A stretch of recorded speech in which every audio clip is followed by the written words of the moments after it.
Thank you. I greet you all in the name of the Lord Jesus Christ. ಕರ್ತನಾದ ಯೇಸು ಕ್ರಿಸ್ತನ ಹೆಸರಿನಲ್ಲಿ ನಿಮ್ಮೆಲ್ಲರಿಗೆ ನಾನು ವಂದನೆ ಸಲ್ಲಿಸುತ್ತೇನೆ. I am sharing something that I have already shared in few other assemblies. ನಾನು ಈಗಾಗಲೇ ಕೆಲ ಸಭೆಗಳಲ್ಲಿ ಹಂಚಿದಂತಹ ವಿಷಯಗಳನ್ನೇ ನಿಮ್ಮೊಟ್ಟಿಗೆ ಹಂಚಿಕೊಳ್ತಾ ಇದ್ದೇನೆ. When I look at those who are on the screen, the names, some of you have already heard this message. ಮತ್ತು screen ಮೇಲೆ ನೋಡುವಾಗ ನಾನು ಹಿಂದೆ ಹೇಳಿದ ಸಂದೇಶವನ್ನ ಈಗಾಗಲೇ ಕೆಲವರು ಕೇಳಿದ್ದೀರಿ. But it's okay. Even when you go to school, there is revision, there is repetition. It is always good to hear again.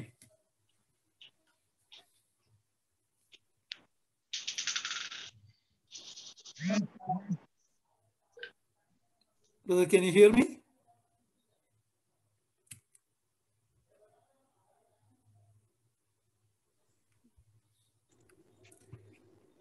Brother Anton, can you hear me? Yeah. There was I can hear you. Yeah. So I was telling that nothing wrong in hearing a message a second time. ಮತ್ತು ಸಂದೇಶಗಳನ್ನ ಪುನಃ ಕೇಳುವುದರಲ್ಲಿ ಯಾವ ಒಂದು ತಪ್ಪಿಲ್ಲ. We all know that we are living in a very difficult, challenging time. ನಾವು ಬಹಳ ಒಂದು ಕಷ್ಟಕರವಾದಂತಹ ಸಂದಿಗ್ಧ ಪರಿಸ್ಥಿತಿಯಲ್ಲಿ ಕಾಲ ಕಳೆಯುತ್ತಾ ಇದ್ದೇವೆ. In my almost 67 years, I have never experienced a time like this.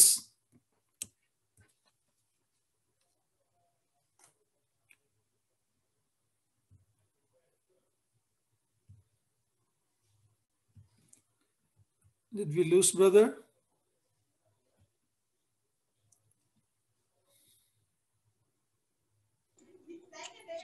Network problem. Okay. Yeah, I think he has come back. Uncle, the network connection. Admit madidra. Yes, uncle. Antan uncle admit madidra. Carry on, brother. Carry on. Right. Okay. Yeah, I was just telling that almost 67 years of my life, I have never experienced a time like this. Brother Raju, please carry on.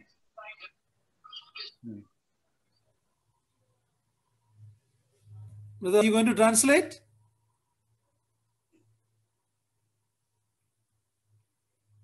Yes, I can. These unnecessary phone calls are disturbing. I should have told them earlier. Anyway, these phone calls, unknown call, it's okay. It's clear. One of the things we can do is maybe we can all turn off the video and just listen to the audio. So maybe that will improve the reception. We'll try that. Now it's okay. Let's say. Okay. I was just telling, in all my lifetime, I have never experienced a time like this. ನನ್ನ ಇಲ್ಲಿಯವರೆಗಿನ ಈ ಒಂದು ಜೀವಮಾನ ಕಾಲದಲ್ಲಿ ಇಂಥ ಒಂದು ಪರಿಸ್ಥಿತಿಯನ್ನ ನಾನು ನೋಡಿದ್ದು ಬಹಳ ಅಪರೂಪ. I'm sure you will agree with that. We are living in a very difficult, challenging days. ನಾವು ಬಹಳ ಅಪಾಯಕಾರಿಯಾದಂತಹ ನಮ್ಮನ್ನ ಬಹಳಷ್ಟು ಪೇಚಿಗೆ ಮಾಡುವಂತಹ ಕಾಲದಿದ್ದೇವೆ ಎಂಬುದಾಗಿ ನೀವೆಲ್ಲರೂ ಒಪ್ಪಿಕೊಳ್ಳುತ್ತೀರಿ. The people of the world wonder what is going to happen.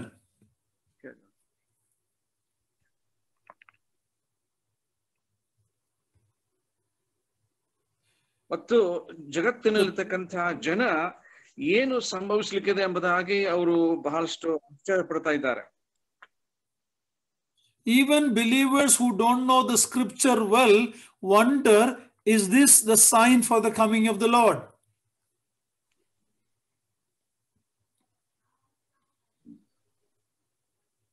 Yeah. Carry on. Even believers, if you don't know your Bible well, you will wonder if the Lord's coming is going to happen now. ಮತ್ತು ವಿಶ್ವಾಸಿಗಳಲ್ಲಿ ಕೆಲವರು ದೇವರ ವಾಕ್ಯವನ್ನ ಚೆನ್ನಾಗಿ ಓದದೇ ಇರುವುದರಿಂದ ಇದು ಕ್ರಿಸ್ತನ ಎರಡನೇ ಬರುಣದ ಕಾಲವೋ ಎಂಬುದಾಗಿ ಅವರು ಭಯ ಪಡ್ತಾರೆ. Matthew 24 verse 8 we read, what is happening in the world is not a sign of the Lord's coming, but it is a birth pang. ಮತ್ತ 24:8 ಇಲ್ಲಿ ಓದುವಾಗ, ಇದೆಲ್ಲ ನಡೆಯುವಂತಹದ್ದು ಎರಡನೇ ಬರುಣದ ಸೂಚನೆ ಅಲ್ಲ, ಆದರೆ ಇದು ನೂತನ ಕಾಲ ಹುಟ್ಟುವಂತಹ ಒಂದು ಪ್ರಸವ ವೇದನೆ ಎಂಬುದಾಗಿ ಹೇಳಬಹುದು. Sisters who gave birth know that the labor pain come bit to bit. It will come in different period before the final pain comes. ಸೋದರಿಯರು, ಮಕ್ಕಳಿಗೆ ಜನ್ಮ ಕೊಟ್ಟಂತಹ ಸೋದರಿಯರಿಗೆ ಚೆನ್ನಾಗಿ ಗೊತ್ತದೆ, ಈ ಒಂದು ಮಗು ಜನ್ಮಕ್ಕಿಂತ ಮುಂಚಿತವಾಗಿ ಅದು ಒಂದು ಪ್ರಸವದ ವೇದನೆಗಳು ಪ್ರಾರಂಭವಾಗ್ತವೆ. And finally, ಬಿಟ್ಟು ಬಿಟ್ಟು ಬರುವ ವೇದನೆ, finally there will be the final labor. ಈಗ ಆಗಾಗ್ಗೆ ಬಂದು ಹೋಗುವಂತಹ ವೇದನೆಗಳು ಆದ ಮೇಲೆ ಒಂದು ಅಂತಿಮವಾಗಿ ಒಂದು ಪ್ರಸವ ತುಂಬಾ ವೇದನೆಯಿಂದ ಕೂಡಿದಂತ ಅನುಭವ.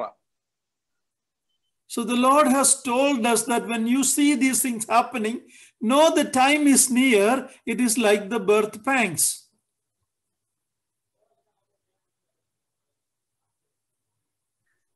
ಇಂಥ ಎಲ್ಲ ಸಂಭವಗಳನ್ನ ನೀವು ನೋಡುವಾಗ ಈ ಒಂದು ಪ್ರಸವ ವೇದನೆ ಹತ್ತಿರ ಬಂದು ನೂತನ ಕಾಲ ಹುಟ್ಟುವಾಗೆ ನೀವು ಸಹ ಇದನ್ನು ಚೆನ್ನಾಗಿ ಗ್ರಹಿಸಿಕೊಳ್ಳಿರಿ ಎಂಬುದಾಗಿ ನಮ್ಮ ಕರ್ತನು ಹೇಳ್ತಾ ಇದ್ದಾನೆ. In the Bible, we read that the Lord's coming for the church is the next major incident that is supposed to happen in this world. ಈಗ ಸತ್ಯವೇದ ನಾವು ಗಮನಿಸುವಾಗ ಇನ್ನು ಸಂಭವಿಸಲಿರುವಂತ ಒಂದು ಮಹತ್ವದ ಸಂಭವ ಏನು ಅಂದ್ರೆ, ಕರ್ತನು ತನ್ನ ಸಭೆಯನ್ನ ಕರೆಯುವುದಕ್ಕಾಗಿ ಬರುವಂತಹದ್ದು. Then after 7 years, about 7 years, there will be the second appearance, second coming of the Lord Jesus Christ with the church. ಮತ್ತು ಆ ಸಭೆ ಎತ್ತಲ್ಪಟ್ಟ ಮೇಲೆ 7 ವರ್ಷ ಈ ಭೂಲೋಕದಲ್ಲಿ ಮಹಾ ಸಂಕಟ ಕಾಲ ಆದ ಮೇಲೆ ನಮ್ಮ ಕರ್ತನು ಸಭೆಯೊಟ್ಟಿಗೆ ಭೂಲೋಕದಲ್ಲಿ ಇಳಿದು ಬರ್ತಾನೆ. But for the rapture, there is no sign that need to happen. ಈಗ ಸಭೆಯು ಎತ್ತಲ್ಪಡುವಿಕೆ ವಿಷಯವಾಗಿ ಯಾವುದೇ ಒಂದು ಸೂಚನೆಗಳಿಲ್ಲ. Bible never gives, it can happen anytime. ಈ ಒಂದು ಸಂಭವ ಯಾವಾಗಲಾದರೂ ಅದು ನಡೆಯಬಹುದು.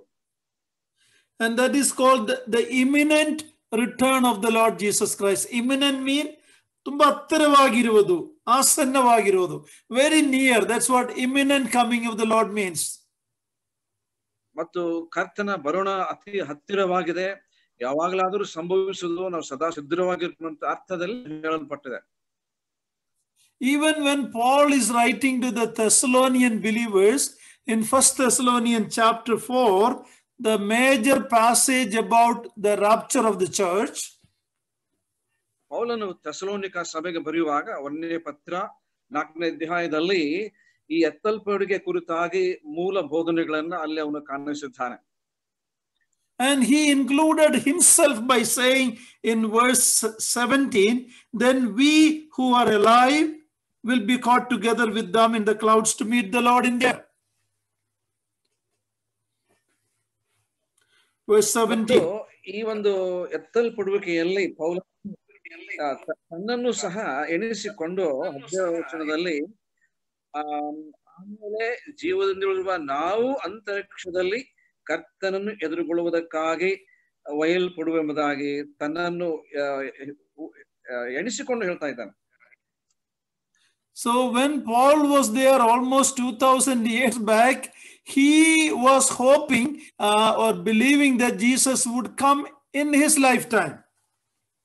2000 ವರ್ಷಗಳ ಹಿಂದೆ ಪೌಲನು ಕರ್ತನು ತನ್ನ ಕಾಲದಲ್ಲೇ ಬರಬಹುದೆಂಬುದಾಗಿ ಅವನು ಕಾಯುತ್ತಾ ಇದ್ದನು. So what is imminent return means?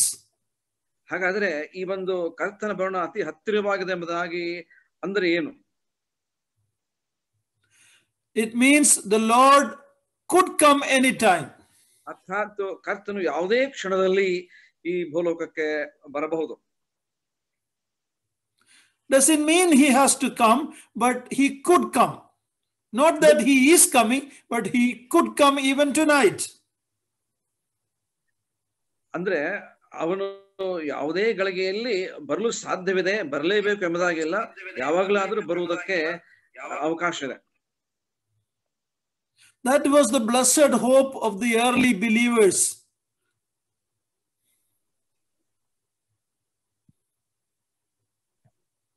ಅದು ಒಂದು ಭಾಗ್ಯಕರವಾದ ನಿರೀಕ್ಷೆ ಎಂಬುದಾಗಿ ಹೇಳಬಹುದು.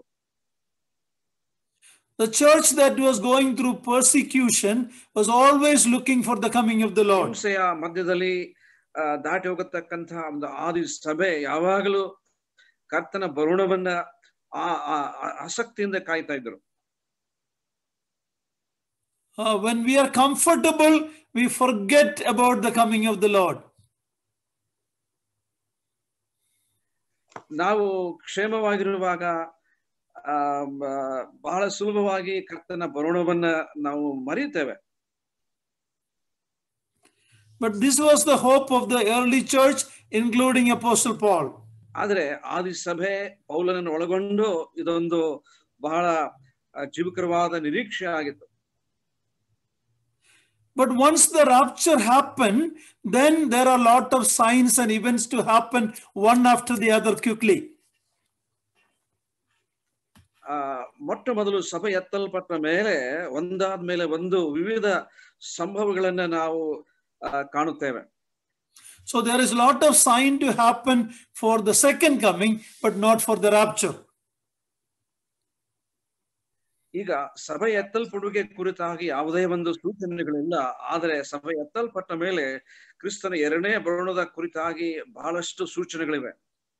In the word of God in the New Testament, we see the Lord Jesus Christ is going to come back to this world 3 different ways. ಮತ್ತು ಹೊಸ ಒಡಂಬಡಿಕೆಯನ್ನು ನಾವು ಅಭ್ಯಾಸ ಮಾಡುವಾಗ ನಮ್ಮ ಕರ್ತನು ಭೂಲೋಕಕ್ಕೆ ತಿರುಗಿ ಬರುವಾಗ 3 ಹಂತಗಳಿವೆಂಬುದಾಗಿ ನಾವು ಹೇಳಬಹುದು. In Revelation chapter 22:16, he is called as the morning star. He is coming like the morning star. ಪ್ರಕಟಣೆ 22ನೇ ಅಧ್ಯಾಯದಲ್ಲಿ ಆತನು ಉದಯ ನಕ್ಷತ್ರದ ರೀತಿಯಲ್ಲಿ ಬರ್ತಾನೆಂಬುದಾಗಿ ನೋಡಿದ್ದೇವೆ. That is coming for the church. ಸಭೆಯ ನಿಮಿತ್ತವಾಗಿ ಬರುವಂತಹ ಒಂದು ಹಂತ. Samigoskara is coming for the church like the morning star. ಅಂದ್ರೆ ಈ ಉದಯ ನಕ್ಷತ್ರ ಕಾಣಿಸಿಕೊಳ್ಳುವ ಹಾಗೆ ನಮ್ಮ ಕರ್ತನು ಸಭೆಗಾಗಿ ಬರುವಂತಹ ಒಂದು ಸಂಭವ. In Malachi chapter 4 verse 2, he is coming like the Son of Righteousness. ಮಲಾಕಿಯ 2ನೇ ಅಧ್ಯಾಯದಲ್ಲಿ ಆತನು ನೀತಿ ಸೂರ್ಯನ ಹಾಗೆ ಬರ್ಲಿಕ್ಕಿದ್ದಾನೆ. He comes with healing under his wings. ಮತ್ತು ಆತನು ಈ ಸ್ವಸ್ಥ ಮಾಡುವ ಈ ಒಂದು ಕಿರಣಗಳುಳ್ಳವನಾಗಿ ಬರುವಂತವನಾಗಿದ್ದಾನೆ. That is coming for the Jewish people at his second coming to bring them back to health, because they are sick now. They have rejected their Messiah. But one day they will look to the one whom they pierced when he comes in his glory. ಸದ್ಯದಲ್ಲಿ ಯಹೂದ್ಯರು ಒಂದು ಅಸ್ವಸ್ಥತೆಯ ಸ್ಥಿತಿಯಲ್ಲಿದ್ದಾರೆ. ನಮ್ಮ ಕರ್ತನು ಬರುವಾಗ ಅವರಿಗೆ ಒಂದು ಸ್ವಸ್ಥತೆ, ಆರೋಗ್ಯವನ್ನು ಉಂಟು ಮಾಡತಕ್ಕಂಥ ಆ ಉದ್ದೇಶದಿಂದ ಅವನು ಬರಲಿಕ್ಕಿದ್ದಾನೆ. But Matthew 24:27 says his coming will be like the lightning from the east to west. ಮತ್ತು ಮತ್ತಾಯ 24:27 ಮಿಂಚು ಮೂಡಣದಲ್ಲಿ ಕಂಡು ಪಡವಣಕ್ಕೆ ಹಬ್ಬುವ ರೀತಿಯಲ್ಲಿ ಬರ್ತಾ ಇದ್ದಾನೆ. And it says that as the lightning comes from the east and shines as far as the west, so will be the coming of the Son of Man. Wherever the corpse is, there the vultures will gather. ಮತ್ತು ಮೂಡಣದಲ್ಲಿ ಹುಟ್ಟಿ ಮತ್ತು ಪಡವಣಕ್ಕೆ ಹಬ್ಬುವಂತಹ ಮಿಂಚಿನ ಹಾಗೆ ನಮ್ಮ ಕರ್ತನ ಪ್ರತ್ಯಕ್ಷತೆ ಇರ್ತದೆ. ಮತ್ತು ಎಲ್ಲಿ ಹೆಣ ಇದೆ ಅಲ್ಲಿ ಹದ್ದುಗಳು ಕುಡುತ್ತವೆಂಬುದಾಗಿ ಇನ್ನೊಂದು ಉದಾಹರಣೆ ಕೊಟ್ಟಿದ್ದಾನೆ. So we know that that is talking about the judgment that will happen at the end of the tribulation, when the wicked who followed the Antichrist will be killed. ಮತ್ತು ಈ ಒಂದು ಮಹಾಸಂಕಟ ಕಾಲದ ಅಂತ್ಯದಲ್ಲಿ ಕರ್ತನು ಈ ದುಷ್ಟರನ್ನ ನ್ಯಾಯ ತೀರ್ಪಿಗೆ ಒಳಪಡಿಸಿ ನಾಶ ಮಾಡುವಂತಹ ಆ ಒಂದು ಹಂತ ಅಲ್ಲಿ ಬರ್ತದೆ. So we know the Lord is going to come like a morning star for the church to take us home. ಮೊದಲನೇದಾಗಿ ನಮ್ಮ ಕರ್ತನು ಉದಯ ಸೂಚಕ ನಕ್ಷತ್ರದ ಹಾಗೆ ಬಂದು ತನ್ನ ಸಭೆಯನ್ನ ಮನೆಗೆ ಕೊಂಡು ಹೋಗುವ ರೀತಿಯಲ್ಲಿದೆ. And 7 years later he will come as the Son of Righteousness with healing to restore the believing Jews. 7 ವರ್ಷಗಳಾದ ನಂತರ ಕರ್ತನು ಸೂರ್ಯನ ಕಿರಣಗಳ ಹಾಗೆ ಸ್ವಸ್ಥತೆಯನ್ನುಂಟು ಮಾಡುವ ಹಾಗೆ ಯಹೂದಿ ಜನಾಂಗಕ್ಕೆ ಬರುವಂತವನಾಗಿದ್ದಾನೆ. At the same time, he will be like the lightning to bring judgment on those who rejected the gospel of the kingdom. ಅದೇ ಕ್ಷಣದಲ್ಲಿ ಯಾರು ಸ್ವಾರ್ಥೆಯನ್ನ ತಳ್ಳಿಬಿಟ್ಟಿದ್ದಾರೋ ಅವರಿಗಾಗಿ ನ್ಯಾಯ ತೀರ್ಪು ಮಾಡುವಂತವನಾಗಿ ಬರುತ್ತಾನೆ. So we see 3 different ways the Lord is coming.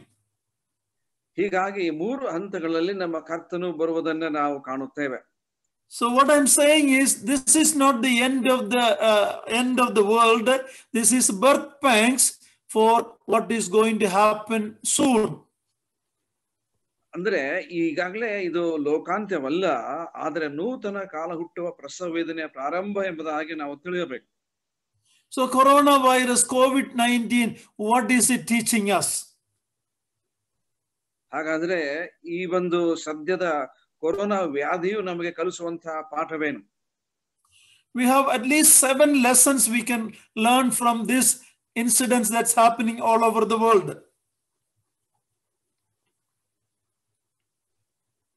ಈ ವಿಶ್ವವ್ಯಾಪಿ ಈ ಏನು ಒಂದು ವ್ಯಾಧಿ ಹಬ್ಬಿದೆಯಲ್ಲ, ಇದರಿಂದ ನಾವು 7 ಪಾಠಗಳನ್ನ ಕಲಿಯಬಹುದು. The first lesson we learn is we are all vulnerable people.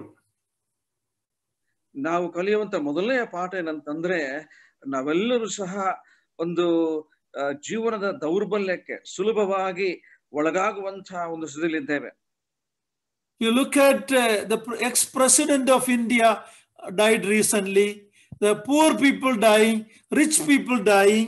There are movie stars dying, celebrities dying.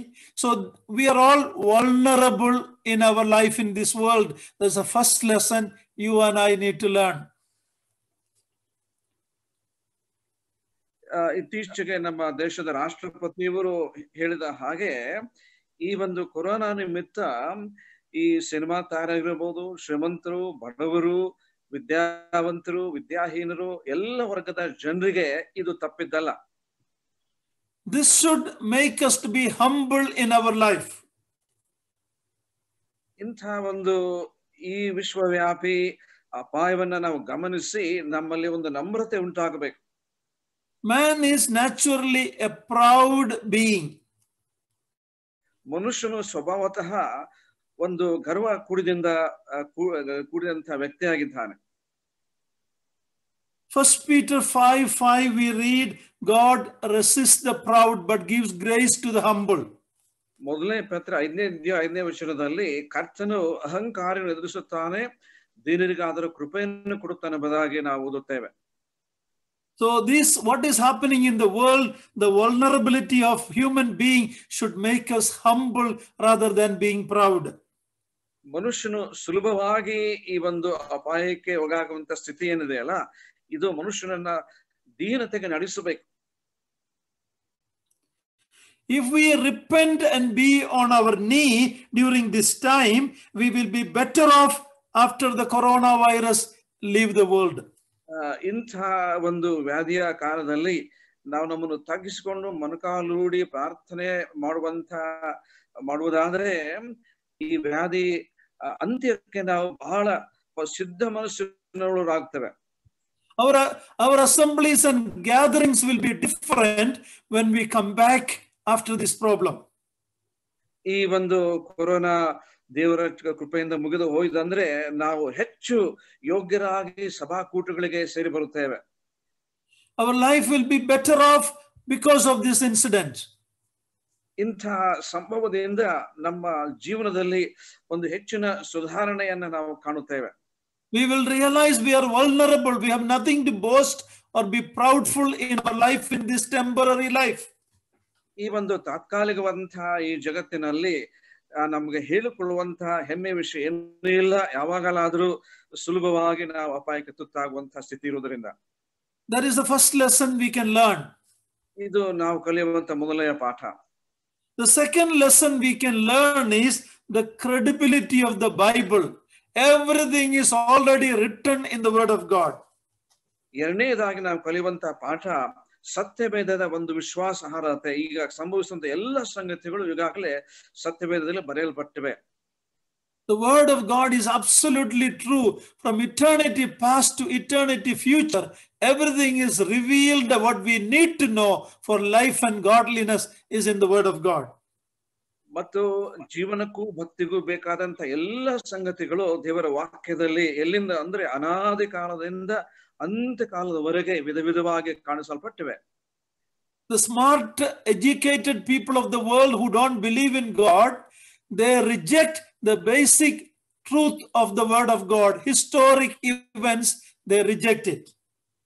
ಜಾಣರು ವಿದ್ಯಾವಂತರು ಎಂಬುದಾಗಿ ಹೆಮ್ಮೆ ಪಟ್ಟುಕೊಳ್ಳುವಂತಹ ಈ ಲೋಕದ ಜನ ದೇವರ ವಾಕ್ಯದ ಸರಳವಾದ ಮೂಲ ತತ್ವಗಳನ್ನು ಅವರು ಅಲ್ಲಗಳೆಯುವಂತವರಾಗಿದ್ದಾರೆ. The major incidents in history, they willfully omit it. ಈ ಮನುಷ್ಯನ ಒಂದು ಇತಿಹಾಸದಲ್ಲಿ ನಡೆದಂತಹ ಮುಖ್ಯ ಸಂಭವಗಳನ್ನ ಅವರು ತಳ್ಳಿಬಿಡುವಂತವರಾಗಿದ್ದಾರೆ. The creation of the world, it's not in the textbook of our children. ನಮ್ಮ ಮಕ್ಕಳು ಓದುವಂತಹ ಶಾಲೆಯ ಪಾಠಗಳಲ್ಲಿ ಮನುಷ್ಯನ ಸೃಷ್ಟಿಯ ಚರಿತ್ರೆ ಇಲ್ಲ. They talk about man came after billions of years from a lower species to higher, and they teach the evolution theory. They never talk about the creation.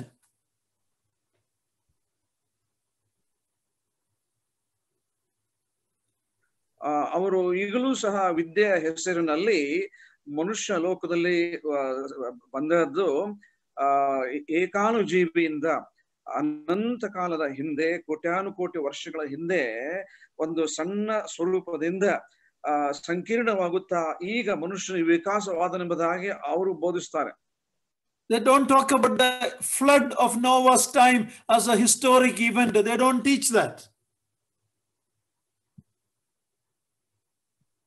ಮತ್ತು ನೋಹನ ಕಾಲದಲ್ಲಿ ಈ ಜಗತ್ತಾದ್ಯಂತ ಪ್ರಳಯ ಸಂಭವಿಸುತ್ತೆ ಎಂಬುದಾಗಿ ಅವರು ಎಂಬುದೇ ಅದು ಸುಳ್ಳು ಎಂಬುದಾಗಿ ಅವರು ಹೇಳ್ತಾರೆ.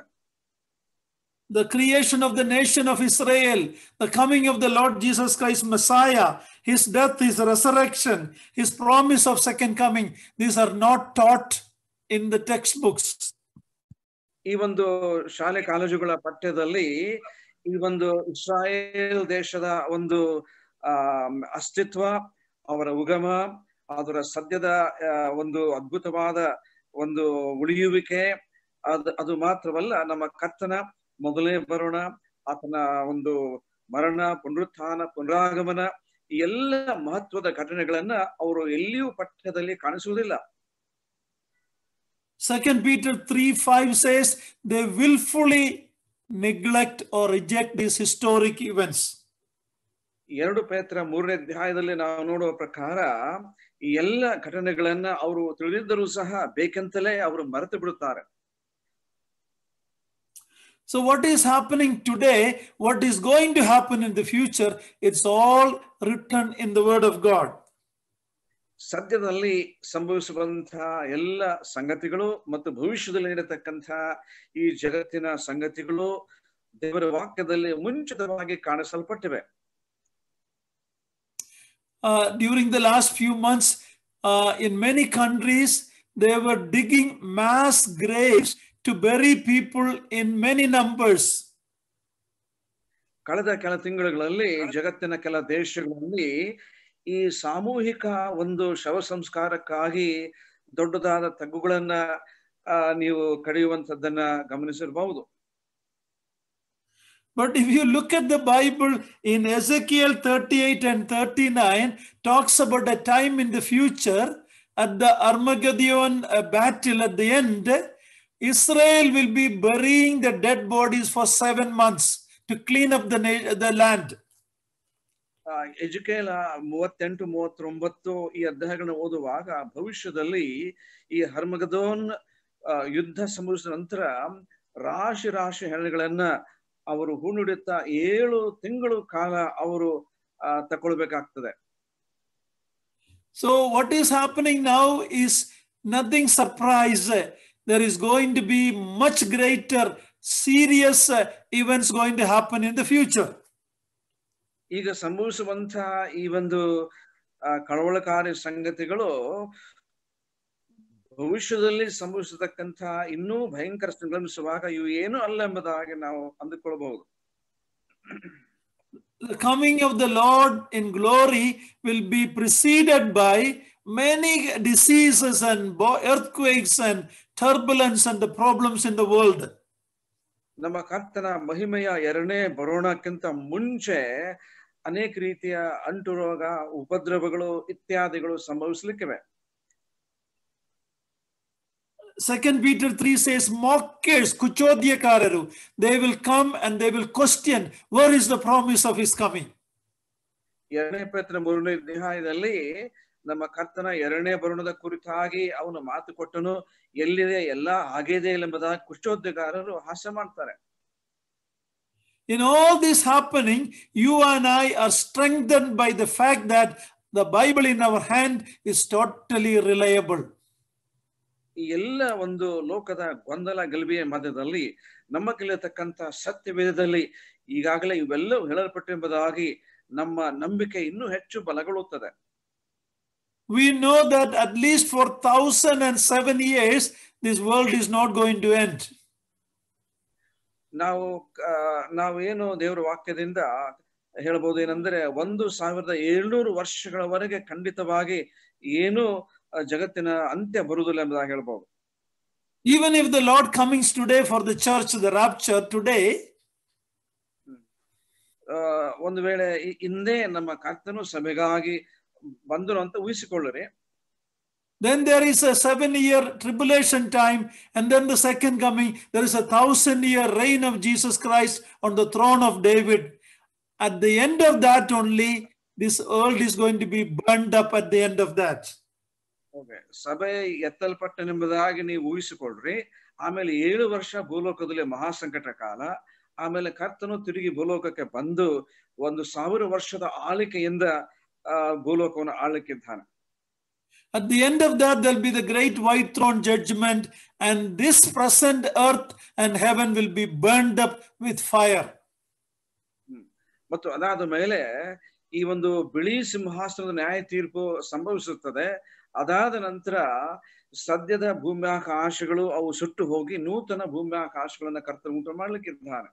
Where do we read these things other than in the word of God, the Bible you have in your hand and my hand? ನಿಮ್ಮ ಕಲಿಯತಕ್ಕಂತ ಸತ್ಯವೇದ ಬಿಟ್ಟು ಎಲ್ಲ ಒಂದು ಭವಿಷ್ಯ ಸಂಗತಿಗಳನ್ನ ನೀವು ಬೇರೆ ಎಲ್ಲಿ ನೋಡುತ್ತೀರಿ? You don't read it in the newspaper. You don't read it in the political circle.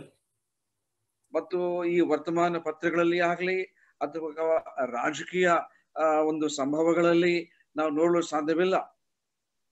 Brothers and sisters, we have a word of God that is totally reliable, absolutely credible. That's what encourages at this present crisis.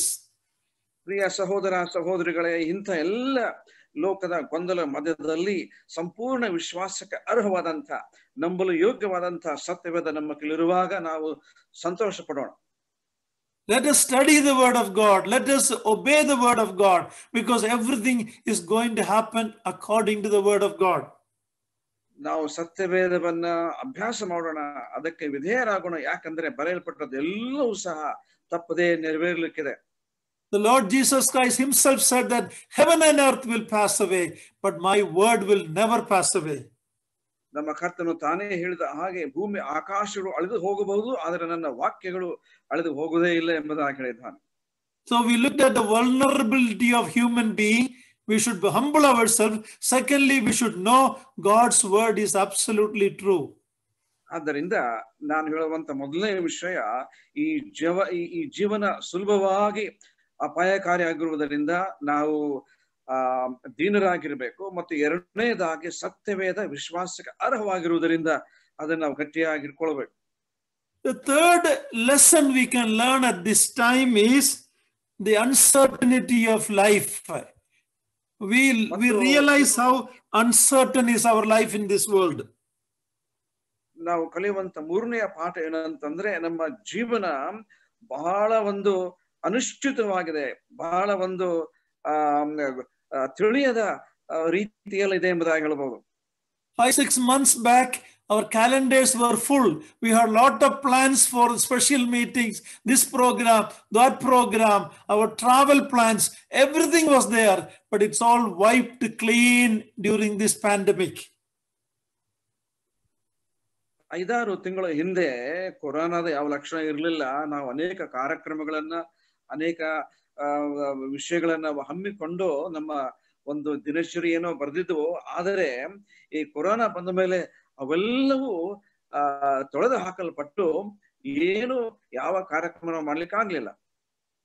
So all our plans came to nothing, and God had a different plan at this time. Let us learn from that lesson. ಆದ್ದರಿಂದ ಈ ನಮ್ಮ ಎಲ್ಲ ಯೋಜನೆಗಳು ಅವು ಇಲ್ಲದಂತಾಗಿ ದೇವರು ತನ್ನದೇ ಆದ ಸಂಕಲ್ಪ ಮಾಡಿದ್ದರಿಂದ ನಾವು ಇದರಿಂದ ಪಾಠ ಕಲಿಯಬೇಕು. In the epistle of James chapter 4:13-16, we read about a man who made a plan for his future.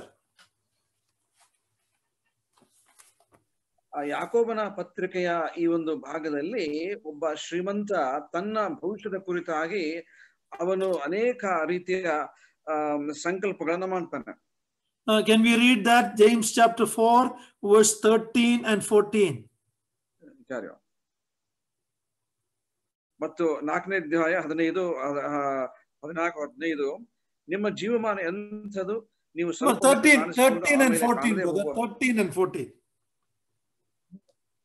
ನೋಡೋಣ. ಈ ಹೊತ್ತು ಇಲ್ಲವೇ ನಾಳೆ ನಾವು ಇಂಥ ಪಟ್ಟಣಕ್ಕೆ ಹೋಗಿ ಅಲ್ಲಿ ಒಂದು ವರ್ಷ ಬಿದ್ದು ವ್ಯಾಪಾರವನ್ನು ಮಾಡಿ ಲಾಭವನ್ನು ಸಂಪಾದಿಸುತ್ತೇವೆ ಅನ್ನುವರೇ ಕೇಳಿರಿ. ನಾಳೆ ಏನಾಗುವುದು ನಿಮಗೆ ತಿಳಿಯದು. ನಿಮ್ಮ ಜೀವಮಾನ ಎಂಥದು, ನೀವು ಸ್ವಲ್ಪ ಹೊತ್ತು ಕಾಣಿಸಿಕೊಂಡು ಆಮೇಲೆ ಕಾಣದೇ ಹೋಗುವ ಹಬೆಯಂತಿರುತ್ತೀರಿ. So this is teaching us that planning is good, but always remember that what is our life like a vapor.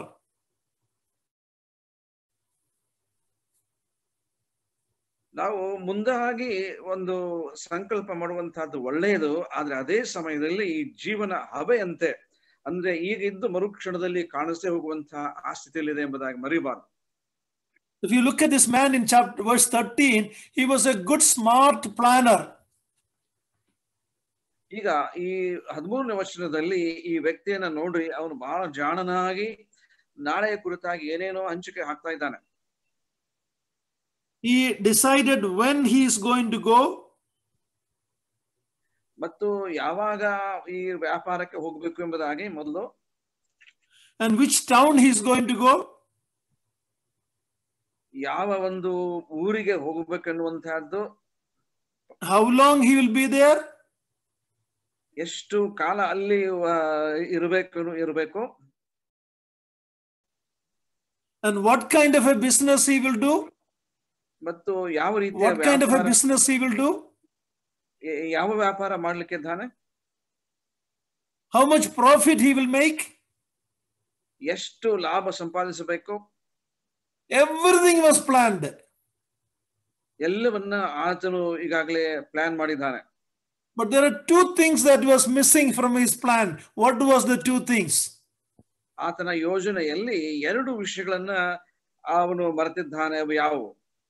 One is about God's control over his life, that my life is temporary and God is the one that he forgot. ನನ್ನ ಈ ಜೀವನ ಕಾಲ ಅದು ತಾತ್ಕಾಲಿಕವಾಗಿದೆ ಮತ್ತು ದೇವರು ಎಲ್ಲವನ್ನ ಹತೋಟಿಯಲ್ಲಿ ಇಟ್ಟುಕೊಂಡಿದ್ದಾನೆ ಎಂಬುದಾಗಿ ಇದನ್ನು ಮರೆತಿದ್ದಾನೆ. Secondly, he forgot about the death that could happen anytime. ಮತ್ತು ಎರಡನೇದಾಗಿ ಮರಣ ಯಾವಾಗಲಾದರೂ ಸಂಭವಿಸುವುದಾಗಿ ಅವನ ಗಮನಕ್ಕೆ ತಂದುಕೊಂಡಿಲ್ಲ. So this man planned everything, but he never had God or death in his plan. ಈ ಮನುಷ್ಯನು ಎಲ್ಲ ಯೋಜನೆಗಳನ್ನ ಮಾಡಿದ, ಆದರೆ ದೇವರ ಕುರಿತಾಗಿ ತನ್ನ ಮರಣದ ಕುರಿತಾಗಿ ಯೋಚನೆ ಮಾಡಲೇ ಇಲ್ಲ. Brothers and sisters, the Lord is speaking to us during this pandemic to realize that our life is like vapor.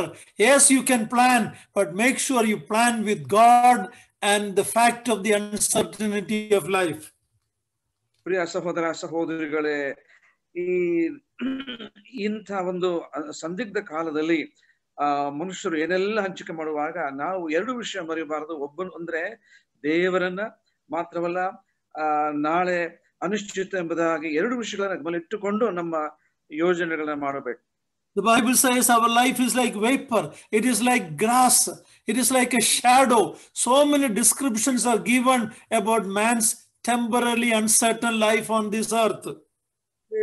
ಅನಿಶ್ಚಿತವಾದಂತ ಮತ್ತು ಬಹಳ ತಾತ್ಕಾಲಿಕವಿರತಕ್ಕಂಥ ಈ ಜೀವಮಾನ ಕಾಲವನ್ನ ದೇವರ ವಾಕ್ಯ ಅದು ನೆರಳಿನ ಹಾಗಿದೆ, ಹವೆಯ ಹಾಗಿದೆ ಎಂಬುದಾಗಿ ಅದು ವರ್ಣಿಸಲ್ಪಟ್ಟಿದೆ. 5-6 months back, the American President Trump was boasting about how great a military they had, how great an economic system they had. They were boasting in that. 5-6 ತಿಂಗಳ ಹಿಂದೆ ಅಮೆರಿಕದ ಅಧ್ಯಕ್ಷರಾದಂತಹ ಡೊನಾಲ್ಡ್ ಟ್ರಂಪ್ ಅವರು ಅಮೆರಿಕಾದ ಸೈನ್ಯ ಎಷ್ಟು ಬಲಿಷ್ಠವಾಗಿದೆ, ಅದರ ಆರ್ಥಿಕತೆ ಎಷ್ಟು ಬಲಿಷ್ಠವಾಗಿದೆ ಎಂಬುದಾಗಿ ಅವರು ಹೆಮ್ಮೆಯಿಂದ ಹೇಳ್ಕೊಳ್ತಾ ಇದ್ರು.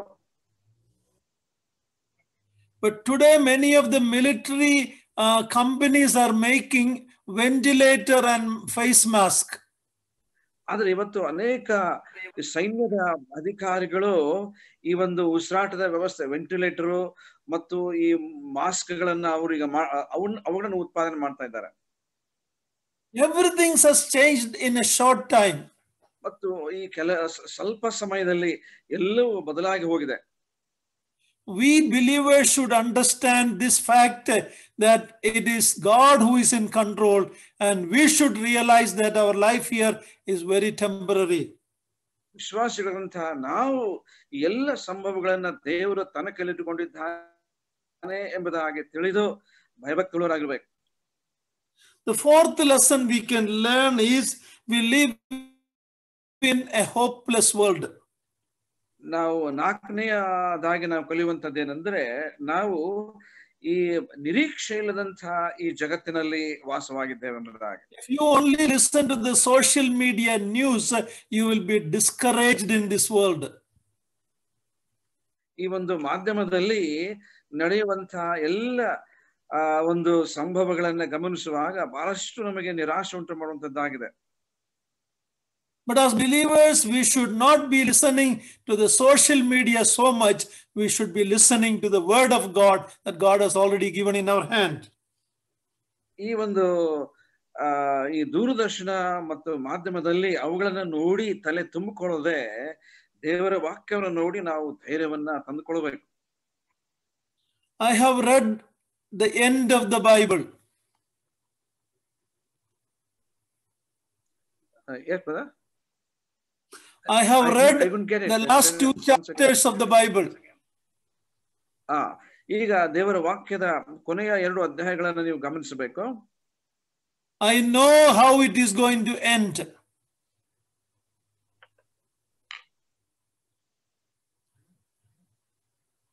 ಈ 2 ಅಧ್ಯಾಯಗಳನ್ನ ನಾವು ಗಮನಿಸುವಾಗ ಇಡೀ ಜಗತ್ತಿನ ಅಂತ್ಯ ಹೇಗಾಗುತ್ತೆ ಎಂಬುದಾಗಿ ನಮಗೆ ನಿಶ್ಚಿತವಾಗಿ ಗೊತ್ತಾಗ್ತದೆ. It is a beautiful future for God's people when sin will be put away in the lake of fire. ಈ ಒಂದು ಬೆಂಕಿಯ ಕರೆಯಲ್ಲಿ ಈ ಪಾಪದ ಅಂತ್ಯವನ್ನ ನಾವು ಕಾಣುವಾಗ ಬಹಳ ಒಂದು ಭವ್ಯವಾದ ಭವಿಷ್ಯ ದೇವರ ಮಕ್ಕಳಿಗೆ ಎಂಬುದಾಗಿ ನಾವು ನೋಡುತ್ತೇವೆ. Again and again in the word of God, we are told that our God is a God of hope. ನಾವು ತಿರುಗಿ ದೇವರ ವಾಕ್ಯದಲ್ಲಿ ನಾವು ನೋಡುವಾಗ ನಮ್ಮ ದೇವರು ನಿರೀಕ್ಷೆಯ ದೇವರೆಂಬುದಾಗಿ ನೋಡ್ತೇವೆ. The Psalms again and again tells, why are you cast down, O my soul? Trust in the Lord. Have faith in God. ಮತ್ತು ಕೀರ್ತನೆಗಳಲ್ಲಿ ಪುನಃ ನೋಡುವಂತಹದ್ದು, ನನ್ನ ಮನವೇ ನೀನು ಕುಗ್ಗಿ ಬರುವುದೇನು, ಯೆಹೋವನಲ್ಲಿ ಭರವಸೆಡು ಎಂಬುದಾಗಿ ಅಲ್ಲಿ ಹೇಳ್ತಾ ಇದ್ದಾನೆ. We have enough Psalms and the word of God to encourage us with hope in a hopeless world. ನಿರೀಕ್ಷೆ ಇಲ್ಲದಂತಹ ಈ ಜಗತ್ತಿನಲ್ಲಿ ನಮಗೆ ಧಾರಾಳವಾಗಿ ನಿರೀಕ್ಷೆ ಕೊಡ್ತಕ್ಕಂಥ ಅನೇಕ ಕೀರ್ತನೆಗಳಿವೆ. Psalm 56:3 says, when I am afraid, I will trust in the Lord. ನಾನು ಭಯಭೀತನಾದಾಗ ಕರ್ತನನ್ನೇ ನಂಬುತ್ತೇನೆ ಎಂಬುದಾಗಿ 56ನೇ ಕೀರ್ತನೆ ನೋಡ್ತೇವೆ. God is our buckler. He is our rock. He is our refuge. He is our fortress. These are the terms used about our God of hope. ಈ ನಿರೀಕ್ಷೆಯ ದೇವರನ್ನ ಕುರಿತು ಕೀರ್ತನೆಗಳಲ್ಲಿ ಕರ್ತನು ನಮ್ಮ ಬುರುಜು, ಕೋಟೆ ಎಂಬುದಾಗಿ ಬಹಳ ಸುಂದರವಾದ ಪದಗಳಲ್ಲಿ ಬಳಸಲ್ಪಟ್ಟಿದೆ. So brothers and sisters, we have a blessed hope, a glorious hope, a heavenly hope in our God and His word. ಪ್ರಿಯ ಸಹೋದರ ಸಹೋದರಿಗಳೇ, ಕರ್ತನಲ್ಲಿ ಮತ್ತು ದೇವರ ವಾಕ್ಯದಲ್ಲಿ ನಮಗೆ ಭವ್ಯವಾದ ನಿರೀಕ್ಷೆ, ಒಂದು ಭವ್ಯವಾದಂಥ ಭವಿಷ್ಯ ಇದೆ ಎಂಬುದಾಗಿ ನಾವು ತಿಳಿಯುತ್ತೇವೆ. So we don't need to be people without hope in this world. ಈ ಲೋಕದ ಜನರ ಹಾಗೆ ನಿರೀಕ್ಷೆ ಇಲ್ಲದೆ ನಾವು ಚಿಂತೆ ಮಾಡುವ ಕಾರಣ ಇಲ್ಲ. Even death, even if it happens by coronavirus, we will be ushered into the presence of our Lord. ಒಂದು ಅಕಸ್ಮಾತ್ ಆಗಿ ಕೊರೋನಾದಿಂದ ನಾವು ಯಾರಾದರೂ ಲೋಕ ಬಿಟ್ಟು ಹೋದರೆ ಕರ್ತನ ಸನ್ನಿಧಿಗೆ ಹೋಗುತ್ತೆ ಎಂಬುದಾಗಿ ನಮ್ಮ ನಿರೀಕ್ಷೆ ಇದೆ. Apostle Paul writes about that hope as an anchor of our soul. ಮತ್ತು ಈ ನಿರೀಕ್ಷೆ ಕುರಿತಾಗಿ ಅಪೊಸ್ತಲನಾದ ಪೌಲನು ಬರೆಯುವ ಹಾಗೆ ಇದು ನಮ್ಮನ್ನು ಲಂಗರದ ಹಾಗೆ ಕಾಪಾಡುತ್ತದೆ. In whatever storms of the life, our anchor holds because we put our hope in God and His word. ದೇವರಲ್ಲಿಯೂ ಮತ್ತು ಆತನ ವಾಕ್ಯದಲ್ಲಿಯೂ ನಿರೀಕ್ಷೆ ಇಟ್ಟಿರುವುದರಿಂದ ನಮ್ಮ ಲಂಗರ್ ಎಂದಿಗೂ ಅದು ಕಳಚಿ ಹೋಗುವಂತದ್ದಲ್ಲ. The fifth lesson we can learn that our Lord Jesus Christ is sufficient for us. ಮತ್ತು ಐದನೇದಾಗಿ ನಾವು ಕಲಿಯುವಂತಹ ಪಾಠ, ಕ್ರಿಸ್ತನು ನಮಗೆ ಸಂಪೂರ್ಣವಾಗಿ ಸಾಕಾದವನು ಆಗಿದ್ದಾನೆಂಬುದಾಗಿ. Right before going to the cross in John 14:1, the Lord Jesus Christ gave the assurance, let not your heart be troubled. Believe in God, believe in me.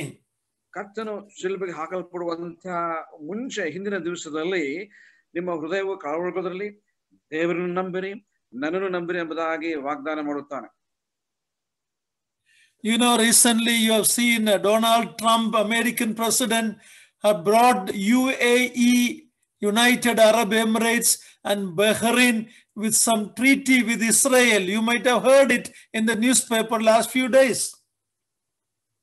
ಮತ್ತು ಕೆಲ ದಿನಗಳ ಹಿಂದೆ ಡೊನಾಲ್ಡ್ ಟ್ರಂಪ್ ಅವರು, ನೀವು ವರ್ತಮಾನ ಪತ್ರಗಳಲ್ಲಿ ನೋಡಿದ ಹಾಗೆ ಈ ಒಂದು ಬಹರೇನು ಮತ್ತು ಇಸ್ರಾಯೇಲ್ ಒಂದು ಶಾಂತಿ ಒಪ್ಪಂದ ಮಾಡುವುದಕ್ಕೆ ಮಧ್ಯಸ್ಥಿಕೆ ವಹಿಸಿರುವುದಾಗಿ ನೀವು ನೋಡಿದ್ದೀರಿ. The word is telling finally the peace is going to come in the Middle East. ಮತ್ತು ಈಗಾಗಲೇ ದೇವರ ವಾಕ್ಯ ಪ್ರವಾದನಾ ರೂಪವಾಗಿ ಈ ಮಧ್ಯ ಪೂರ್ವದಲ್ಲಿ ಶಾಂತಿ ಒಪ್ಪಂದ ಆಗಲಿಕ್ಕಿದೆ ಎಂಬುದಾಗಿ ಇದೆ. No, brother, what I'm saying is the world's people is telling now peace is going to come in the Middle East. ಈಗ ಈ ಜಗತ್ತಿನ ಅಂದ್ರೆ ಪ್ರಪಂಚದ ಜನರು ಈಗೇನು ಒಂದು ಮಧ್ಯಪೂರ್ವದಲ್ಲಿ ಏನು ಒಂದು ಯಾವಾಗಲೂ ಯುದ್ಧ ಕಳವಳ ಇದೆಯಾ, ಅಲ್ಲಿ ಒಂದು ಶಾಶ್ವತವಾದ ಒಂದು ಸಮಾಧಾನ ಬರಲಿಕ್ಕಿದೆ ಎಂಬುದಾಗಿ ಲೋಕದ ಜನ ಎಣಿಸಿಕೊಂಡಿದ್ದಾರೆ.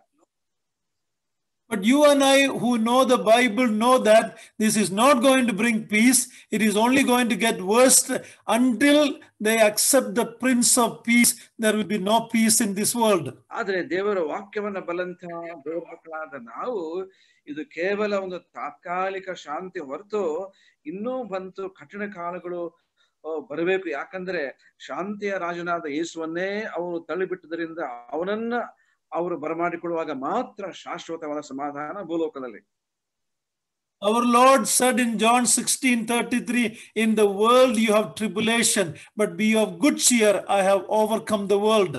ಯೋಹಾನ 16:33 ಲೋಕದಲ್ಲಿ ನಿಮಗೆ ಸಂಕಟ ಉಂಟು, ಅದರ ಧೈರ್ಯವಾಗಿರಿ, ನಾನು ಲೋಕವನ್ನು ಜಯಿಸಿದ್ದೇನೆ.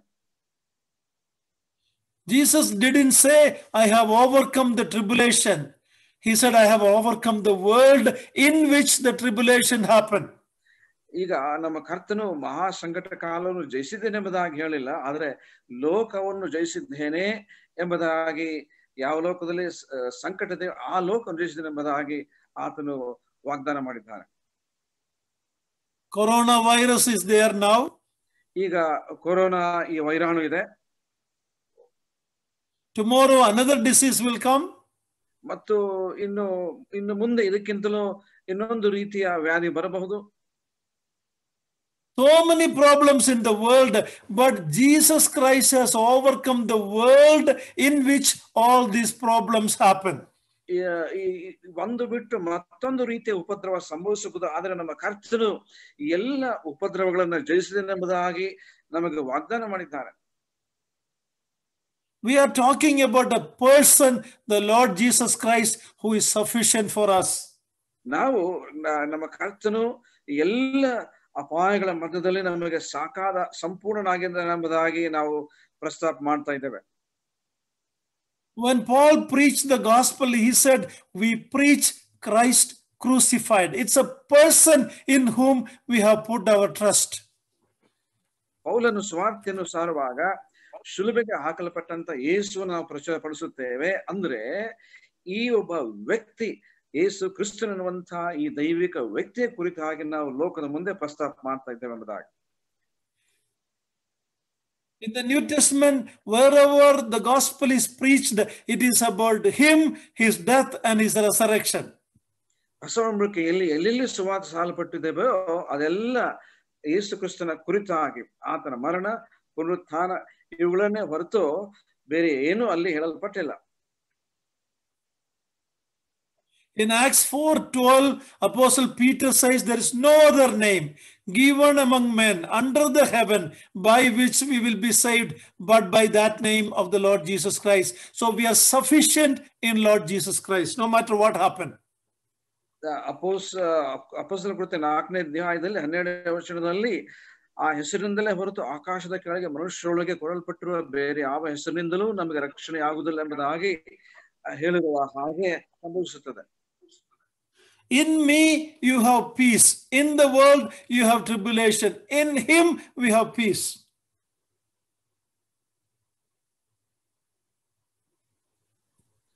ಲೋಕದಲ್ಲಿ ನಿಮಗೆ ಸಂಕಟವಿದೆ, ಆದರೆ ನನ್ನಲ್ಲಿರುವ ಶಾಂತಿ ನಿಮಗೆ ಕೊಡುತ್ತೇನೆ ಎಂಬುದಾಗಿ ಕರ್ತನು ವಾಗ್ದಾನ ಮಾಡಿದ್ದಾರೆ.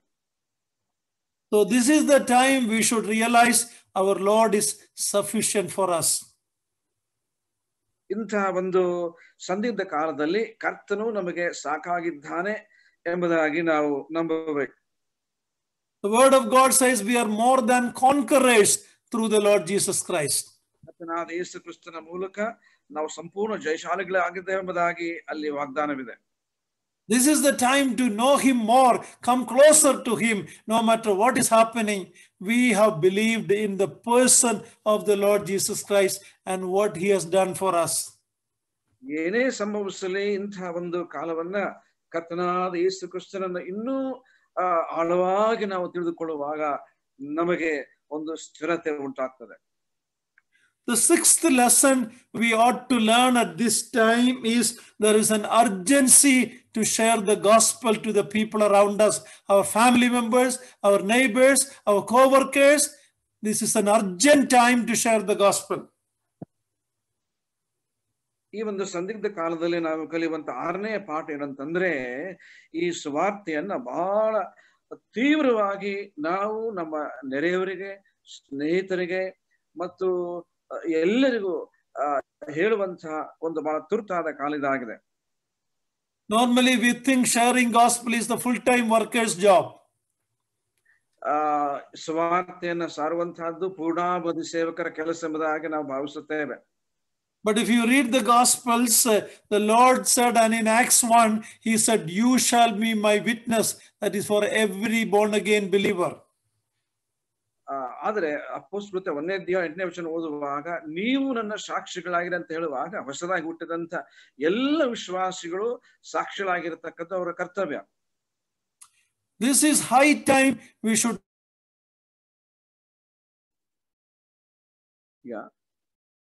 Yeah, brother.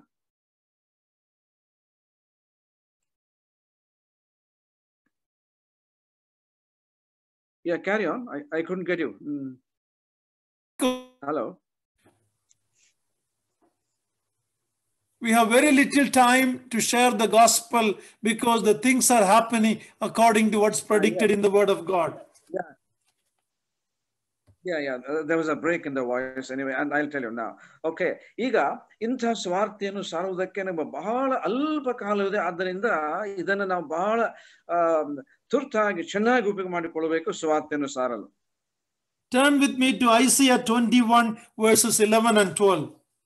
ಯೆಶಾಯ 21 ಅಧ್ಯಾಯಕ್ಕೆ ನೀವು ದಯವಿಟ್ಟು ನನ್ನ ಸಂಗಡ ತೆರೆಯಿರಿ. Isaiah 21 verse 21 and verse 11 and 12. ಯೆಶಾಯ 21 11 12 ಈ ವಚನಗಳನ್ನು ನಾವು ಗಮನಿಸೋಣ. 11 and 12. ಓಕೆ. 11 21 21 11 and 12. 21 ಯೆಶಾಯ 11 12. ಧೂಮದ ವಿಷಯವಾದ ದೇವೋಕ್ತಿ. ಕಾವಲುಗಾರನೇ ಈಗ ರಾತ್ರಿ ಎಷ್ಟು ಕಳೆಯಿತು, ಕಾವಲುಗಾರನೇ ರಾತ್ರಿ ಎಷ್ಟು ಕಳೆಯಿತು ಎಂಬ ಕೂಗು ಸೆಯೀರಿನಿಂದ ನನಗೆ ಕೇಳಿ ಬರುತ್ತಿತ್ತು. ಉದಯ ಬರುತ್ತದೆ, ರಾತ್ರಿಯೂ ಬರುತ್ತದೆ, ವಿಚಾರಿಸಬೇಕಾದ್ರೆ ವಿಚಾರಿಸಿರಿ, ತಿರುಗಿ ಬನ್ನಿರಿ ಎಂದು ಕಾವಲುಗಾರನು ಹೇಳಿದನು. Here when the watchman asked what is the time, the watchman gives a very strange answer. ಇಲ್ಲಿ ಕಾವಲುಗಾರನಿಗೆ ಎಷ್ಟು ಸಮಯವಾಯಿತು ಎಂಬುದಾಗಿ ಕೇಳುವಾಗ ಬಹಳ ವಿಚಿತ್ರವಾದ ಉತ್ತರವನ್ನು ಕೊಡ್ತಾ ಇದ್ದಾನೆ. He says morning is coming and the night is also coming. ಉದಯವು ಬರುತ್ತದೆ, ರಾತ್ರಿಯೂ ಬರುತ್ತದೆ ಎಂಬುದಾಗಿ ಅವನು ಹೇಳ್ತಾ ಇದ್ದಾರೆ. Have you ever heard about a time like that, morning and night coming at the same time? Have you ever experienced that in your life? ಉದಯವು ಬರುತ್ತದೆ, ರಾತ್ರಿಯೂ ಬರುತ್ತದೆ ಎಂಬುದಾಗಿ ಯಾರಾದರೂ ಹೇಳಿದರೆ ಅಂತ ಅನುಭವ ನಿಮಗೆ ಎಂದಾದರೂ ಬಂದಿದೆಯಾ? But it is going to happen. ಆದರೆ ಇದು ಸಂಭವಿಸಲಿಕ್ಕಿದೆ. When the Lord Jesus Christ come for his church, ಕರ್ತನು ಸಭೆಗಾಗಿ ತಿರುಗಿ ಲೋಕಕ್ಕೆ ಬರುವಾಗ it is like morning for us. All our pain and problems and suffering in this world will be over. We will be entering into his presence forever and ever. ಉದಯದ ಹಾಗೆ ಬೆಳಕಿರುವಾಗ ನಮ್ಮ ಎಲ್ಲ ಕಷ್ಟ ಸಂಕಟಗಳು ತೀರಿ ಹೋಗಿ ನಾವು ಮುಂಜಾನೆಯ ಸುಖವನ್ನ ಅನುಭವಿಸಲಿಕ್ಕಿದ್ದೇವೆ. We will be entering into his presence. We will be with him forever. In 1 Thessalonians 4 says, with these words, comfort one another. ಈ ಸಂಭವಗಳಿಂದ, ಈ ಒಂದು ಮಾತುಗಳಿಂದ ಒಬ್ಬರನ್ನೊಬ್ಬರು ನೀವು ಆದರಿಸಿರುವುದಾಗಿ 1 ಥೆಸಲೋನಿಕ 4 ಹೇಳಿದ ಪ್ರಕಾರವಾಗಿ ನಾವು ಈ ಲೋಕ ಅಂತ್ಯ ಮುಗಿಯುವಾಗಲೇ ತಕ್ಷಣ ಕರ್ತನ ಸನ್ನಿಧಿಯಲ್ಲಿ ಸದಾ ಮಹಿಮೆಯಲ್ಲಿರುವೆವು. So a morning is going to dawn on believers. ಮತ್ತು ವಿಶ್ವಾಸಿಗಳ ಸಂಬಂಧವಾಗಿ ಉದಯವು ಸಂಭವಿಸಲಿಕ್ಕಿದೆ ಎಂಬುದಾಗಿ ನಾವು ನಿರೀಕ್ಷಿಸಬೇಕು. At the same time, it will be a terrible night for the unbelievers who rejected the gospel. ಮತ್ತು ಅದೇ ಸಮಯದಲ್ಲಿ ಸುವಾರ್ತೆಯನ್ನ ತಿರಸ್ಕರಿಸುವಂತಹ ಈ ಲೋಕದ ಅವಿಶ್ವಾಸಿಗಳಿಗೆ ಅದು ಒಂದು ഇരുಳಾಗಿ, ರಾತ್ರಿಯಾಗಿ ಅದು ಸಂಭವಿಸುತ್ತದೆ. When Christ rejecting world is going to get the rule of the Antichrist for the 7 years. ಈ ಯೇಸು ಕ್ರಿಸ್ತನನ್ನ ತಳ್ಳಿಬಿಟ್ಟಂತ ಇಡೀ ಪ್ರಪಂಚ ಈ ಕ್ರಿಸ್ತ ವಿರೋಧಿಯ ಕಾಲವನ್ನ ದಾಟಿ ಹೋಗ್ಬೇಕಾಗ್ತದೆ. The Lord Jesus Christ, there will never be a time like that before or after like that time. ಇಂಥ ಒಂದು ಸಂಕಟದ ಕಾಲ ಹಿಂದೆಯೂ ಆಗುವುದಿಲ್ಲ, ಮುಂದೆಯೂ ಸಂಭವಿಸಲಿಲ್ಲ ಎಂಬುದಾಗಿ ನಮ್ಮ ಕರ್ತನು ಎಚ್ಚರಿಕೆ ಕೊಟ್ಟಿದ್ದಾನೆ. So what is the time now? ಹಾಗಾದ್ರೆ ಈಗ ಎಷ್ಟು ಸಮಯವಾಗಿ, ಯಾವ ಸಮಯವಾಗಿದೆ? Watchman, what is of the hour of the night? It is morning and it is night going to come. ಈಗ ಕಾವಲು ಇದ್ರೆ ಈಗ ಉದಯವಾಗಿದೆ ಮತ್ತು ರಾತ್ರಿ ಬರುತ್ತದೆ ಎಂಬುದಾಗಿ ಹೇಳ್ತಾನೆ. We need to wake up from our slumber and our sleep because we have very little time left, dear brothers and sisters. ನಮ್ಮ ನಿದ್ರೆ, ನಮ್ಮ ಒಂದು ನಿರ್ಲಕ್ಷ್ಯ ಮನೋಭಾವದಿಂದ ನಾವು ಬೇಗನೆ ಎಚ್ಚೆತ್ತುಕೊಳ್ಳಬೇಕಾಗಿದೆ. ಯಾಕಂದ್ರೆ ಸಮಯ ತುಂಬಾ ಕೊಂಚ ಇದೆ. I'm going to close it very quickly. The seventhly, this is time to prepare either for the rapture of the church or for our departure from this world. ಏಳನೇ ವಿಷಯ ಹೇಳುತ್ತೆ ನಾನು, ಬಹಳ ಬೇಗನೆ ನನ್ನ ಅಂತ್ಯಕ್ಕೆ ಬರ್ತಾ ಇದ್ದೇನೆ. ಅದೇನಂತಂದ್ರೆ, ಕರ್ತನ ಬರುವಿಕೆಗೆ ಅಥವಾ ನಮ್ಮ ಸಾವಿಗೆ ನಾವು ಸಿದ್ಧತೆ ಮಾಡಿಕೊಳ್ಬೇಕು. Are you ready for that?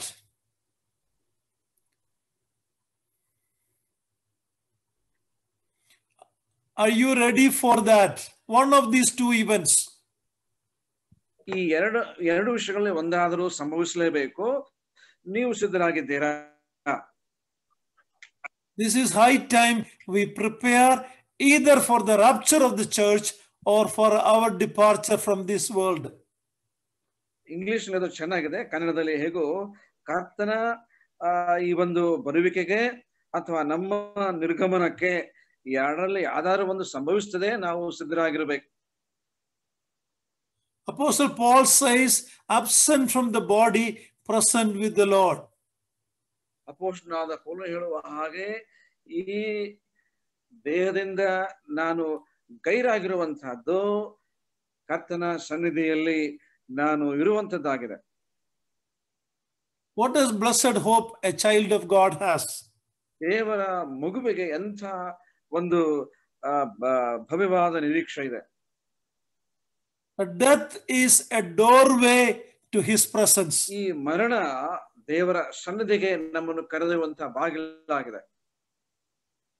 But what I am seeing today, believers are many times more afraid of coronavirus than the people of the world. ಆದರೆ ನಾನು ಗಮನಿಸುತ್ತಾ ಬಂದ ಹಾಗೆ ಈ ಲೋಕದ ಜನರಿಗಿಂತ ವಿಶ್ವಾಸಿಗಳು ಈ ಕೊರೋನಾ ವೈರಾಣುವಿನ ಬಗ್ಗೆ ಹೆಚ್ಚು ಭೀತರಾಗಿದ್ದಾರೆ.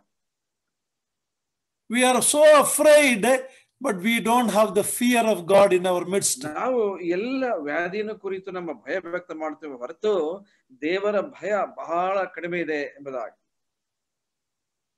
When I was in the US, I have seen the few people who come to the church, they put the mask, they break bread into small pieces and they give it to people. They tell people to stay away. Everything we are fearing, as if death is a terrible thing for a believer. ನಮ್ಮ ಸಹೋದರರು ಅಮೆರಿಕದಲ್ಲಿದ್ದಾಗ ಈ ರಾತ್ರಿ ಭೋಜನದ ಒಂದು ಸನ್ನಿವೇಶದಲ್ಲಿ ರೊಟ್ಟಿಯನ್ನು ಮುರಿದು ಹಂಚುವಾಗ ಎಲ್ಲಿ ನಮಗೆ ಸೋಂಕು ಬರುತ್ತೆಂಬುದಾಗಿ ಬಹಳ ಈ ಒಂದು ಕೊರೋನಾ ವೈರಾಣು ಬಗ್ಗೆ ಹೆದರ್ತಾ ಹೊರತು ದೇವರ ಭಯ ಇರುವುದು ನಾನು ಹೆಚ್ಚೇನು ಕಾಣಲಿಲ್ಲ. As if believers are afraid to die. ಅಂದ್ರೆ ಈ ಕೊರೋನಾ ಸೋಂಕಿನಿಂದ ನಾನು ಎಲ್ಲಿ ಸಾಯ್ತೇನೆ ಎಂಬುದಾಗಿ ಅದಕ್ಕೆ ಅವರು ಭಯ ಪಡ್ತಾ ಇದ್ದಾರೆ. But Paul says, absent from the body, present with the Lord.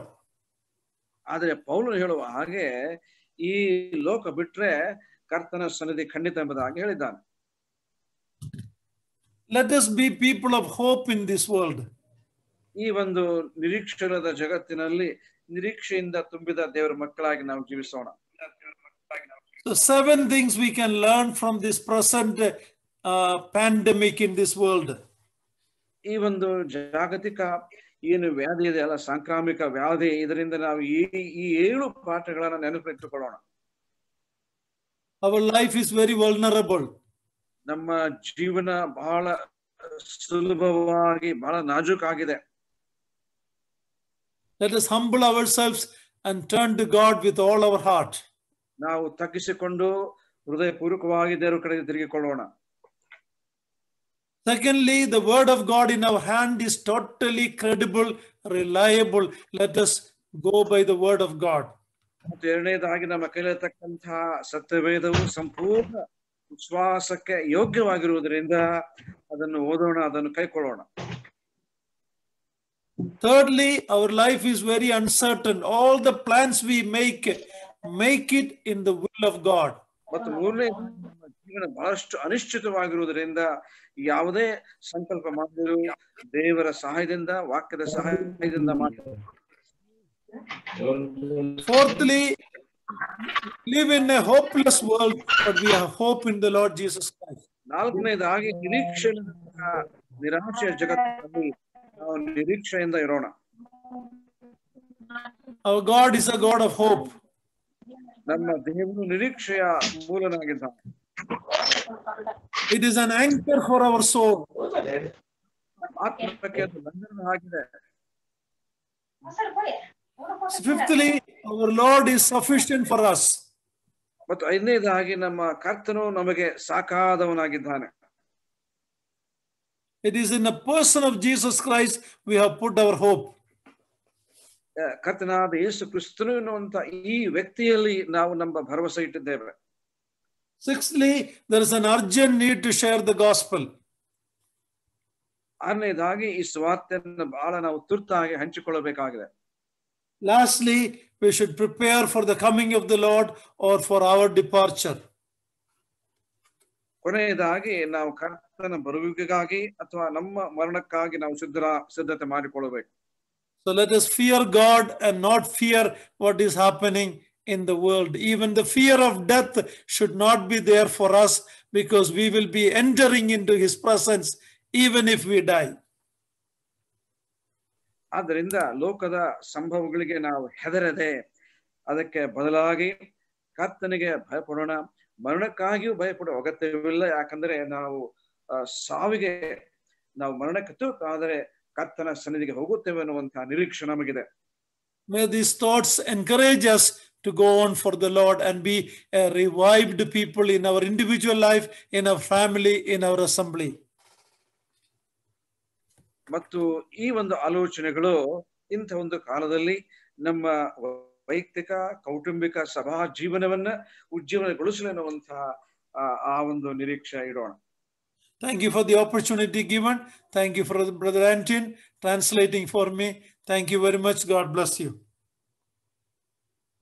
ದೇವರು ನೀವೆಲ್ಲೂ ನಮಗೆ ಕೊಟ್ಟಂತಹ ಈ ಅವಕಾಶಕ್ಕಾಗಿ ಸ್ತೋತ್ರ. ಈ ವಾಕ್ಯ ನುಡಿದಂತಹ ರಾಜ ಮ್ಯಾಥ್ಯೂ ಅವರಿಗಾಗಿ ಸ್ತೋತ್ರ ಮತ್ತು ದೇವನಾಮಕ್ಕೆ ಸ್ತೋತ್ರವಾಗಿ.